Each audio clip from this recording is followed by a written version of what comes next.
in 4 Americans has a disability. 75% of those who have a disability are unemployed, but not because they can't do the work. It's because they don't have the right supports in place to help them do so. And that is why October is National Disability Employment Awareness Month.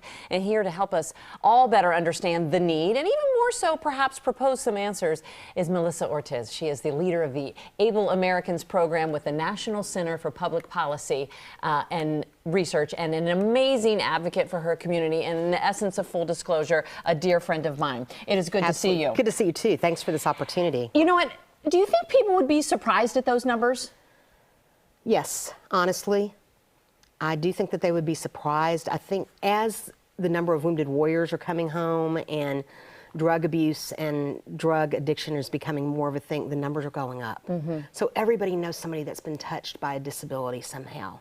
But you don't think about it until you look at those numbers. 61 million Americans have either an intellectual, a developmental, or physical disability. And even more so the numbers of the people that are disabled that can't work. And I'm assuming if they can't work, then they're receiving some kind of disability payment from the government. So let's talk math here for a little bit. That's costing a lot.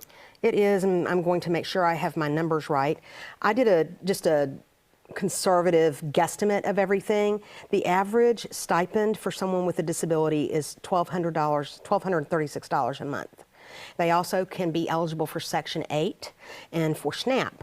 And that ends up being $703 billion a year. With a B. Billion with a B. Yeah, billion with a B. So let's talk about getting these people to work, because they want to work. Yes, 75% of the people who are on those entitlements want to work.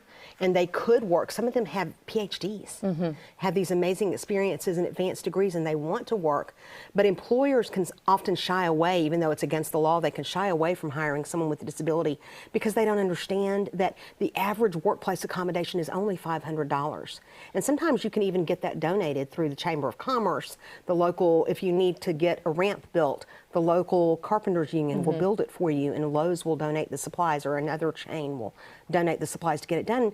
So you have this misnomer that, you know, you can't afford to have somebody with a disability on your insurance. And yes, you can. And people with disabilities are afraid in some cases to go to work because they're afraid they'll lose their Medicaid coverage. And what they don't realize, because we have a situation where part of what I'm working to do through Able Americans is expose how the rules have been tweaked and misinterpreted by people that maybe they were having a bad day and they just decided that this is the way they were going to interpret this very nebulous rule. And so you have people who are afraid to leave Medicare, Medicaid, and the Social Security disability and go to work because they're afraid they will lose insurance coverage. One silver lining, perhaps, of the pandemic is the work from home. That has been helpful to those that have disabilities. Very helpful. If someone can work remote, that can be amazing for them. And to keep their insurance, all they have to do is pay their own premium for Medicare, Medicaid, and they can keep it as opposed to the government paying. I have a friend who works remotely. He is a very high-functioning quad, or low-functioning quad, and he is able to work from home because he doesn't have to get dressed and commute. Right. He's able to work because he doesn't have to get dressed and commute. In our last few seconds here, what is your message to an employer out there? Hire people with disabilities. They are grateful employees. They will work hard. They will work with integrity. They will work with a work ethic that will surprise you. And what would you say to someone who might be watching that has a disability that's afraid to enter the workplace? You can reach me at mortiz@nationalcenter.org, and I will talk you through that process. How do you encourage them? What are the words? Don't give up. Keep trying. Every day is a new day, and there will be someone who will see your potential. And when you do go into the workplace and fellow coworkers are intimidated maybe by this. Oh, you and I know people that are intimidated by this, right, that we go to church with and that we're friends with. For the people, just treat somebody with a disability the way that you would treat anybody, the way that you would want to be treated.